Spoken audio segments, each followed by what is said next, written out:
Unang laban ng Gilas Women's sa FIBA World Cup pre-qualifying. World number 8 Brazil kagad ang kalaban.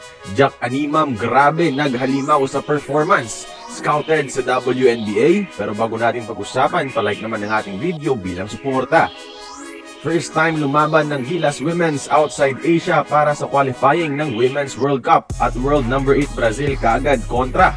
Unang nakabuta si center Jack Animam sa laro at 7-2 start kaagad sa Gilas Women's. Pero naging mainit ang shooting ng Brazil para makuha ang lamang.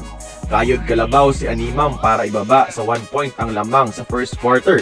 Second quarter nabawi na rin natin ang lamang at nagpakitang gilas ang ating mga veterans para kontrolin ang early second with a 5-point lead. Pero bumawi ng run ang Brazil na binawian din naman ng gilas para ilagay sa 1-point deficit ang first half. Third quarter ganon pa rin, sagutan ng magkabilang teams pero nakaginhawa ng 3-point lead ang Brazil sa katapusan nito.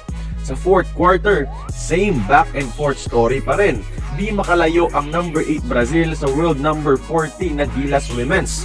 Under a minute na titira, tie game 74 pero sa last 20 seconds nakapuntos ng isa sa free throw ang Brazil. After that, nagka-wide open sa 3 si Castillo for a possible game winner. Pero unfortunately, mintis nga lang. Free throw game na pasok ng Brazil at nanalo sila 77-74. Pero ayos lang, outstanding performance pa rin sa Gilas Women's knowing na rank number 40 tayo at ang layo ng agwat ng Brazil sa rankings. Muntik na tayong manalo kung pumasok lang ang 3 na yon. Wala pa tayong naturalized player dyan mga idol. Kahit ang si superstar Vanessa De Jesus wala rin. Si Jack Animam ang bumuhat na may 18 points, 21 rebounds at 4 blocks performance sa buong laro. Siya rin ang may pinakamataas na efficiency buong laro with 37. Ang sumunod sa kanya, 18. See the difference? Sa Brazil yun ha.